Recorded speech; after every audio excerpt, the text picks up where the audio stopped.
Hello guys, हमारे more than 50 students ने Google SD offers off campus crack किया इन 2025। अब मैं चाहता हूं कि आप भी गूगल से ऑफर क्रैक करें। So make sure you watch this video till the and so you can develop the necessary algorithmic and coding skills to crack SD internship and full-time SD roles from Google. Google offers a CTC of 60 LPA, a salary of 60 LPA to freshers for their SD1 role. And I want you guys to be one of them. Ram Ram. Hello guys, like most of you, I graduated from a tier 4 college, but then also I managed to crack off-campus SD offers from Amazon and Mia.net, that too during COVID. And I have guided and trained many students to crack similar type of offers. One more thing I want to say is that I am rated 2200 plus on LeetCode, which puts me in top 0.73% of the users in the world on LeetCode in terms of DSA contests. Ram Ram. So guys, most of the students Google interview इसलिए fail हो जाते हैं because Google asks hard unseen DSA problems in their online assessment and interviews on topics like trees, graphs and dynamic programming. बच्चों को इन topic से बहुत ज्यादा डर लगता है। और दूसरी सबसे बड़ी मिस्टेक वो क्या करता है?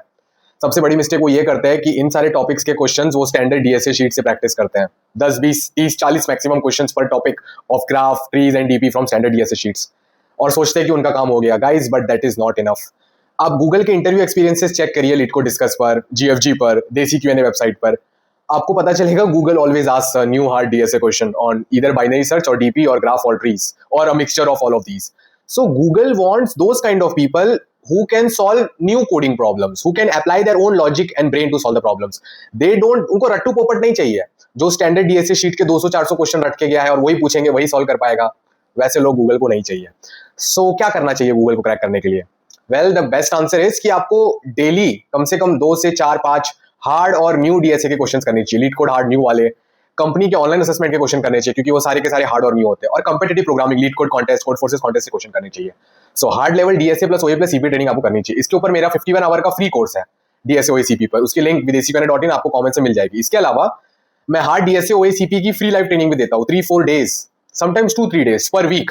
उसकी भी लिंक और उसका भी ग्रुप आपको कमेंट से मिल जाएगा। तो गाइस प्लीज वो चीजों को यूज करो और अपने कंफर्ट जोन से बाहर आओ। आप सिर्फ इजी स्टैंडर्ड क्वेश्चंस करोगे तो आपको गूगल, अमेजॉन, माइक्रोसॉफ्ट में ऑफर नहीं मिलेगा 2025 में, specifically in the AI era. Ram Ram. In this video, I'm going to solve a very challenging pre-DSA question जो Google के 60 LPA SD1 इंटरव्यू में recently पूछा गया था। That question is not available anywhere on the internet and it is surely not available in any of the standard DSA sheets. तो जो मैं आपको इसका कोडिंग सोल्यूशन समझाऊंगा आपको एकदम ध्यान से समझना है। नो मैटर आप बिगिनर हो या इंटरमीडिएट हो, आपको समझ में आ जाएगा। आपको क्यों समझना है? ताकि आपको पता चले कि कौन सी टाइप की स्किल्स आपको डेवलप करनी है ताकि आप गूगल, फैंग, महंगे एसडी ऑफर्स ऑफ कैंपस और ऑन कैंपस क्रैक कर सको। एक और चीज मुझे देनी थी आपको, bonus tip.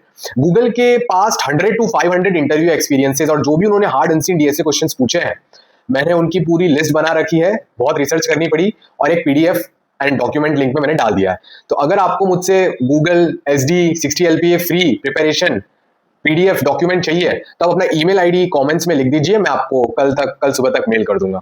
Now let's proceed with the DSA video solution. Make sure you watch it till the end. Ram Ram. तो guys, with the name of God, Ram Ram. देखो, गूगल ने 60 LPA SD1 इंटरव्यू के लिए जनरल ट्रीज पर क्वेश्चन पूछा है, ठीक है। और बच्चे स्टैंडर्ड डीएसए शीट्स करते हैं, उसके अंदर सिर्फ बाइनरी ट्रीज और बीएसटी होता है। गाइस, ये टॉपिक से गूगल क्वेश्चंस नहीं पूछा है इस बार, गूगल ने जनरल ट्रीज से क्वेश्चन पूछा है। तो मेरा एक बहुत अच्छा कोर्स है फ्री वाला जनरल ट्रीज का, आप उसको करो, आपका पूरा माइंड क्लियर हो जाएगा। उसको करने से आपको ये वाला वीडियो भी और डिटेल में समझ में आएगा गाइस, ओके। उसकी लिंक आपको कमेंट से मिल जाएगी, वहां से मेरा जनरल ट्री का कोर्स 5 वीडियो अच्छे से कर लेना। वो अच्छे से करोगे तो गूगल का भी क्वेश्चन आपको समझ में आ जाएगा। राम राम। अब एग्जैक्ट क्वेश्चन को देख लेते हैं। सो क्वेश्चन ये था कि हमको एक ट्री दिया गया है। ट्री क्या होता है गाइस? ट्री एक ग्राफ होता है। ग्राफ यानी क्या? ग्राफ यानी उसमें कुछ नोड्स होंगे, कुछ एजेस होंगे। ट्री की खास बात क्या होती है गाइस? ट्री की खास बात ये होती है कि उसके अंदर n नंबर ऑफ नोड्स होते हैं और एजेस होते हैं n-1, ठीक है। तो जैसे ये ट्री है, इसके अंदर कितने नोड्स है? इस ट्री के अंदर 8 नोड्स है और एजेस कितने हैं? 7। कौन से 8 नोड है आप देख सकते हो? Node 1, node 2, node 3, node 4, node 5, node 6, node 7, node 8। आप ये देख सकते हो कि ये ये 8 नोड्स है। These are the nodes, right. Edges कौन से? एजेस यानी वो चीज जो दो नोड को कनेक्ट करती है। एक एज, 2 एज, 3 एज, चौथा एज, पांचवा एज, छठवां एज, सातवां एज, ठीक है। तो ट्री एक ग्राफ होता है जिसमें n नोड्स m-1 एजेस होते हैं और ये पूरा एक सिंगल कनेक्टेड कंपोनेंट होता है। आप कोई भी नोड से कोई दूसरे नोड पे ट्रैवल कर सकते हो इजीली विदाउट एनी इशू। तो क्वेश्चन क्या कह रहा है? क्वेश्चन कह रहा है कि हमको अपनी जर्नी स्टार्ट करनी है नोड नंबर 1 से। We have to start our journey from node number 1। फिर हमको फोर्सफुली ट्रैवल करना है सारे नोड्स को जो सेट एस में गिवन है। हमको एक सेट भी दिया जाएगा गूगल इंटरव्यू में, हमको इनपुट में सेट दिया जाएगा। फिर वो वाले नोड्स को ट्रैवल करने के बाद हमको फिर से नोड 1 पर पहुंचना है। बट गाइस, ये सारी चीजें हमको मिनिमम नंबर ऑफ मूव्स में करनी है। मिनिमम नंबर ऑफ मूव्स में करनी है चीजें। तो फॉर एग्जांपल ये ट्री है, अब आप हो नोड नंबर 1 पर, आपको ट्रैवल करना है नोड 5 पे, नोड 6 पर, और फिर से आपको घूम के नोड नंबर 1 पे जाना है। तो बेस्ट तरीका क्या होगा इसको करने का? चलो मैं आपको शो कर देता हूं। इन फर्स्ट मूव आप जाओगे 1 से 2 पर। आप कहां जाओगे? आप 1 से 2 पर जाओगे, फिर आप कहाँ जाओगे, आप 2 से 5 पर जाओगे, फिर आप कहाँ पर जाओगे, आप फिर से रिटर्न आओगे 5 से 2 पर, फिर आप कहाँ जाओगे 2 से 6 पर, फिर आप कहाँ जाओगे 6 से 2 पर, फिर आप कहाँ जाओगे 2 से 1 पर। तो गाइज आप ये पाथ फॉलो करोगे। ये आप इनपुट देख सकते हो, एजेस है ट्री के, नोड्स 8 है, और आउटपुट क्या है 1 से 2, 2 से 5, 2 से 6, फिर 6 से 2 और 2 से 1। तो गाइज आई होप आपको क्वेश्चन समझ आ गया है कि हमको क्या करना है। हमको अपनी जर्नी स्टार्ट करनी है नोड नंबर 1 से, फिर हमको फोर्सफुली वो सारे नोड्स तो ट्रेवल करने ही पड़ेंगे जो सेट एस में दिए हुए हैं। लाइक यहाँ के इनपुट में हम सेट एस को लिख सकते हैं, सेट एस को यहाँ पर ऐसे लिख देते हैं 5,6, ठीक है, ये हमारा सेट एस है, ठीक है। तो बेस्ट तरीका क्या था हमको ट्रेवल करने का, ये वाला तरीका है, ठीक है। तो चलो अब नेक्स्ट पार्ट पर चलते हैं। राम राम राम राम। सो गाइस ये हमको ट्री देना है, ठीक है। अब हमको कह रहे हैं कि आप 1 से ट्रेवलिंग स्टार्ट करो और नोड 4 और नोड 8 को आपको फोर्सफुली विजिट करना है, और उनको विजिट करने के बाद आपको फिर से नोड 1 पे रीच करना है। बट गाइस जब हम ऐसे स्टार्टिंग में देखते हैं ना, तो हमको कोई ग्रीडी टेक्निक दिखती नहीं है, हैमिल्टोनियन पाथ वाली फीलिंग आती है। हैमिल्टोनियन पाथ आपने पढ़ा होगा, ग्राफ में एक कंसेप्ट है कि आप सारे नोड्स को विजिट करके फिर से स्टार्टिंग नोड पर आओ, ऐसे टाइप की कुछ फीलिंग्स आती है, राइट। बट ऑब्वियसली हम ये ऐसे एक्सपोनेंशियल एल्गोरिथम्स 2:n वाले लगा नहीं सकते। तो अब इसमें क्या करेंगे, क्या इंट्यूशन और लॉजिक लगा सकते हैं। तो अगर आपने मेरे पार्ट्स ट्री के वीडियोस देखे हैं मेरे फ्री वाले कोर्स से, तो आप समझ जाएंगे कि ट्री में हमेशा हमको vertically top to bottom visualise करना है। यही ट्री जो मैंने ऐसा हॉरिजॉन्टली बनाया था ना, ये मैंने हॉरिजॉन्टली बनाया था, राइट। ये ट्री मैंने आपके लिए हॉरिजॉन्टल फैशन में बनाया था, यहां से यहां ऐसे जा रहा है, राइट। आप इसी ट्री को वर्टिकल कर दो तो देखो ऐसा दिख रहा है। अब गाइस आपको एक बहुत बड़ी ऑब्जर्वेशन दिखेगी, वर्टिकली फ्रॉम द रूट, हमारा रूट है, हमको 1 को ट्रैवल करना है, फिर हमको कैसे भी करके 4 को भी ट्रैवल करना है, 8 को भी ट्रैवल करना है। तो गाइस आपको फीलिंग आ रही है कि हमको वी शेप में ट्रैवल करना है। So guys in a tree there is only one path available from any node u to v. आपको कोई भी नोड से कोई दूसरे नोड में जाना है तो सिर्फ एक ही पाथ अवेलेबल होता है, उसी को ट्री बोला जाता है। ट्री में साइकिल नहीं होते ना। तो आपको क्या बोला है कि 4 पे विजिट करो और 8 पे विजिट करो। तो अगर आप इधर 1 पे हो तो 4 पे कैसे जाओगे, कॉमन सेंस है, आप ये वाला एज ट्रैवल करोगे ऐसे, फिर ये वाला एज ट्रैवल करोगे ऐसे, 4 पे पहुंच गए। जैसे 4 पे पहुंच गए आप रिटर्न जाओगे फिर से ऊपर, फिर से ऊपर, अभी आप फिर से 1 पे आ गए, अब आपको 8 पे जाना है। अब 1 से 3 पर जाओगे ऐसे, और 3 से 8 पर जाओगे ऐसे, ठीक है। यहां पर आ गए। अब 8 पर आने का क्या करोगे, फिर से ऊपर जाओगे, क्योंकि 8 से 3 पर जाओगे, 3 से 1 पर, समझे। तो टोटल कितने एजेस आपको ट्रैवल करने पड़े, 4 एजेस। कितने ट्रैवल करने पड़े, 4, बट हर एज को आपको 2 बार ट्रैवल करना पड़ा।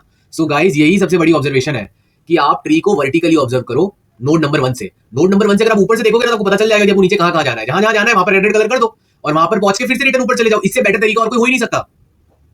ये वीडियो शॉर्ट है तो मैं आपको और डिटेल में एनालिसिस बताने की कोशिश कर रहा हूं, बट मेरे कहने का क्या मतलब है कि आप जब 1 से 4 पे जा रहे हो ना, तो 1 से 4 जाने का यही तरीका है, कोई अलग तरीका नहीं है, कोई अलग तरीका नहीं है। मतलब ऐसा नहीं हो सकता कि आप 1 से कहीं और चले जाओ नीचे, फिर नीचे से ऊपर आके 4 पे आओ, ऐसा हो ही नहीं सकता। ऐसा होने के लिए ट्री में साइकिल होना चाहिए था, साइकिल अवेलेबल ही नहीं है ट्री में, समझे। So because of this the solution बहुत ईजी हो जाता है। ये आपके अंदर विजुअलाइजेशन होनी चाहिए कि हम ऐसे ही ट्रैवल कर सकते हैं 1 से 4, फिर से बैक टू 1, फिर से बैक टू 8, फिर से ऊपर 1। कोई और तरीका नहीं है 4 को रीच करने का। आप ऐसा नहीं कर सकते कोई और पाथ को ट्रैवल करके नीचे से ऊपर से 4 पे आ गए, नहीं, क्योंकि 1 से 4 का एक ही पाथ है। कोई भी नोड से कोई दूसरे नोड का एक ही पाथ होता है। जैसे 2 3 8 देख लेते हैं। अब गाइस यहाँ पर आप नोड नंबर 1 पर हो इनिशियली, और आपको 2 3 8 को ट्रैवल करना है। आपको 2 पे रीच करना है, 3 पे रीच करना है, 8 पे रीच करना है। तो गाइस आपको समझ आ ही गया होगा। नोड 1 से हम सबसे पहले कहां जाएंगे, हम वो वाले नोड पे जाएंगे जो हमारे सबसे पास में। हम नोड 1 से नोड 2 पे जाएंगे, ये एज विजिट हो गया। फिर नोड 2 से नोड 3 पे जाएंगे, ये एज विजिट हो गया। फिर नोड 3 से नोड 8 पे जाएंगे, ये एज विजिट हो गया। अब हमको फिर से नोड 1 पे जाना, तो हम रिवर्स में फिर से चले जाएंगे ऐसे ऐसे ऐसे। तो टोटल कितने एजेस थे, 3 एजेस थे, बट हर एज को 2 बार ट्रैवल करना पड़ा। तो गाइस सबसे बड़ी ऑब्जर्वेशन क्या है कि each red colour edge needs to be travelled, each red coloured edge needs to be travelled minimum 2 times. हर लाल कलर के एज को मिनिमम 2 बार टाइम ट्रैवल करना ही पड़ेगा। तो गाइस इसका सोल्यूशन क्या है, हमको तो कोई भी सेट दिया हो सकता है, राइट। इसका सोल्यूशन बहुत इंट्यूटिव है। आप अज्यूम करो कि सेट में सिर्फ एक ही नोड था, वाई दिया हुआ था। अगर वाई दिया होता तो आप क्या करते, समझो बहुत दूर कहीं वाई दिया हुआ है। अगर वाई दिया हुआ है इसका मतलब क्या, वाई से लेके पूरा ऊपर का पाथ, जब तक आप नोड 1 पे रीच नहीं करते, ये पूरे पाथ को आपको ट्रैवल करना ही पड़ता 2 बार, 1 से वाई पे और वाई से 1 पे। तो यही एल्गोरिदम हम सारे नोड्स पर लगा देंगे ना, जितने भी नोड्स हमारे सेट में है, तो काम बन जाएगा। फॉर ईच डेस्टिनेशन नोड, जो नोड्स को हमको ट्रैवल करना है, उन सबके आप एजेस ऊपर तक रूट 1 तक कलर कर दो। फिर जितने भी कलर एजेस है मल्टीप्लाइड बाय 2 आपका आंसर हो जाएगा, ठीक है। Time complexity O of n square होगी, क्योंकि आप हर डेस्टिनेशन नोड, हो सकता है एंड डेस्टिनेशन नोड्स हो, हर डेस्टिनेशन नोड के लिए आप ऊपर तक कलर करोगे। फिर जब जो भी कलरिंग आ गई है उसमें टोटल कलरिंग चेक करोगे। ऑप्टिमाइजेशन के लिए guys second part of video recording अगर आपको चाहिए तो आपको कमेंट से मिल जाएंगी, ठीक है। ओके, राम राम। तो मैं आपको एक लाइव एग्जांपल दिखा देता हूं इसका। समझो नोड 1 है, नोड 2 है, नोड 3 है, नोड 5 है, नोड 4 है, नोड 8 है, ठीक है। नोड 5 है, नोड 6 है, 10 है, 11 है, 15 है।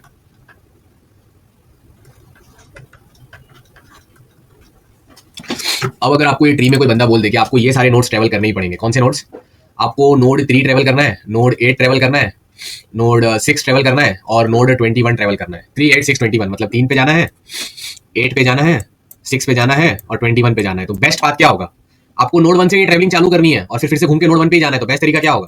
बेस्ट तरीका है कि हर नोड का, ये बहुत इंट्यूटिव तरीका है और ये क्यों गाइस, ये सोल्यूशन इंपॉर्टेंट नहीं, इंपॉर्टेंट ये कि आपको पता चलना चाहिए यही बेस्ट तरीका क्यों है। अब जब नोड 3 है तो अब क्या करोगे? कलरिंग कर दोगे, कलरिंग कर दोगे ब्लू कलर से। 3 से लेके 1 तक का जो भी पाथ है उसको ब्लू कलर से कलर कर दो, क्योंकि अगर आपको 1 से 3 को जाना है तो यही एक लौता तरीका है। तो गाइस देखो, मैंने ब्लू कलर कर दिया, 3 से लेके ऊपर तक जाऊंगा, पेरेंट एरे बनाऊंगा और ऊपर तक चले जाऊंगा, लो कलरिंग कर दी। तो 3 का कलरिंग हो गया। 8 के लिए क्या करना है? 8 से लेके 1 तक जो भी रास्ता है उसको ब्लू कलर कर दो। 8 से लेके 1 तक कौन सा रास्ता है? ये रास्ता है, पूरा ब्लू कलर कर दो, कर दिया। इसकी भी कलरिंग हो गई। 6 से लेके 1 तक जो भी रास्ता है उसको ब्लू कलरिंग कर दो। 6 से लेके ये वाला रास्ता है ना, 6 से 5, 5 से 1, 21 से लेके 1 तक जो भी रास्ता है उसको कलरिंग कर दो ऊपर। 21 ये। अब आप चेक करो कितने कलर्ड एजेस आ रहे हैं, टोटल कलरिंग कितना हुआ, गिन लो उसको। 1 2 3 4 5 6 7 8 9 10, 10 इंटू 2, 20 सेकंड्स लगेंगे सबका काम होने में। 1 2 3 4 5 6 7 8 9 10, 20 सेकंड लगेंगे गाइस। क्यों? ये आप सारे ब्लू एजेस को स्मार्टली ट्रेवल करोगे। पहले आप यहां से यहां आओगे, फिर यहां से यहां आओगे, फिर यहां से यहां आओगे, यहां से यहां आओगे, अब डबल क्यू, फिर से रिटर्न भी हो जाओगे। ऐसा गाइस, ये आपको स्टैंडर्ड डीएसए शीट्स में ऐसे ट्रिक्स पैटर्न्स कहीं नहीं मिलेंगे, न्यू क्वेश्चंस होता है। तो न्यू क्वेश्चंस का बहुत डीएसए ओईसीपी ट्रेनिंग और प्रैक्टिस करना पड़ता है। मेरा फ्री कोर्स आप कर लो, फिर अगर आप मेरे एनरोल्ड कोर्स स्टूडेंट हो तो ऐसे कम से कम 100-200 वीडियो होंगे ट्रीज पर, उनको कर लो, फिर तो हो गया गाइस काम आपका। फिर ऐसे ऊपर जाओ, ठीक है, 50 से 80 वीडियो तो आपको अच्छे वाले मिल ही जाएंगे कंसेप्ट्स के अलाउंग रिवॉल्व करते हुए। तो गाइस इसको यहां से यहां, यहां से यहां, यहां से यहां, फिर यहां से ऊपर जाओगे एकदम रंगोली टाइप, यहां से यहां, नीचे नीचे नीचे, फिर से ऊपर। आपको समझ आ गया? ये ब्लू एजेस को ट्रैवल किया हमने अच्छे से, डीएफएस ऑर्डर में एक बार ट्रैवल किया, इसको डीएफएस भी बोला जाता है, और फिर से कर लिया। तो गाइस हो गया सोल्यूशन। अब बस प्रॉब्लम क्या है कि हर नोड की कलरिंग में वर्स्ट केस में ओ ऑफ एन टाइम लग सकता है। हो सकता है कि ये जो नोड है ये बहुत नीचे दिया हुआ है और ट्री पूरा लीनियर है, हो सकता है एन नोड्स को ट्रैवल करना पड़ जाए इसके पाथ को कलर करने के लिए। तो हर एक का वर्स्ट केस अगर एन कलरिंग लेंगे तो टोटल एन स्क्वायर कलरिंग हो जाएगी, अगर number of nodes in the set is also close to n. तो इसको ऑप्टिमाइज कैसे करना है वो आपको वीडियो रिकॉर्डिंग में मिल जाएगा। आई होप आपको ये सेशन पसंद आया गाइस, और प्लीज मेरा फ्री कोर्स कीजिए, और जो मैं फ्री डे लाइव ट्रेनिंग देता हूं प्लीज को ज्वाइन कीजिए। Like share and subscribe. आपको कोड भी C++ जावा पाइथन के डॉक्यूमेंट में अवेलेबल मिल जाएगा। Okay, Ram Ram guys, Ram Ram. अब मैं रियल में चाहता हूं आप लोग गूगल में सिलेक्ट हो जाओ। राम राम।